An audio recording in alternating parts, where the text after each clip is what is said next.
Hello friends, मु ममता भक्तिवाणी channel को स्वागत करुछि। आज आमे आपण मानक पई आनिछु रात्रि काल रे विपद निवारण मंत्र। एही मंत्र को थरे पढ़ी सोइले कोनोसी प्रकार विपद पाख माडिबो नाही।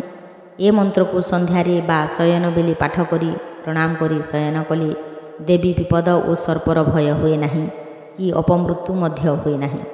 माँ कालरात्रि अपार करुणारू प्राकृतिक दैवी दुर्विपाक विपत्ति पढ़िबा बालार कौनसी प्रकार अनिष्ट करि पारि नाही।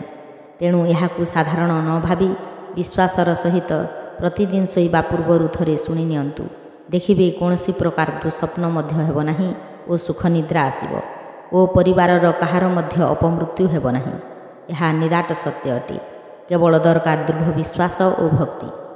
जो माने चैनल रे नुआ अछंती आमर भक्तिवाणी चैनल को सब्सक्राइब लाइक शेयर कर दिंतु। एपरी नुआ नुआ वीडियो पाई परिबे। आपणक बंधु परिजन और सांगसाथी मानकु शेयर मध्य कर दिंतु। भल खबर प्रसार कले देवींकर आशीर्वाद सर्वदा आपणक ठारे रहिबो। तेबे आसंतु सुनिबा रात्रि काल रे विपद निवारण मंत्र। आस्तिक्यं नर्मदा गंगा नीलकंठ खगेश्वरम् गोविंदं ज स्मरे नित्यं तस्य रात्र सुख भवेत्। सर्पाप सर्पभद्रं ते गच्छ सर्प यथा सुपं जन्मे जयस्य जज्ञान्ते आस्तिक वचनं श्वर।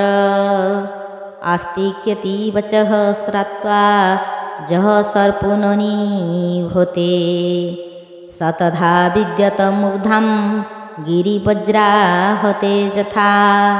शरणागत दीनार्त परित्राण परायणे सर्वशक्तिहरे देवी नारायणी नमोस्तुते।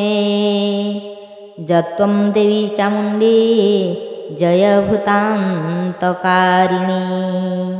जय सर्पगते देवी कालरात्रि नमोस्तुते।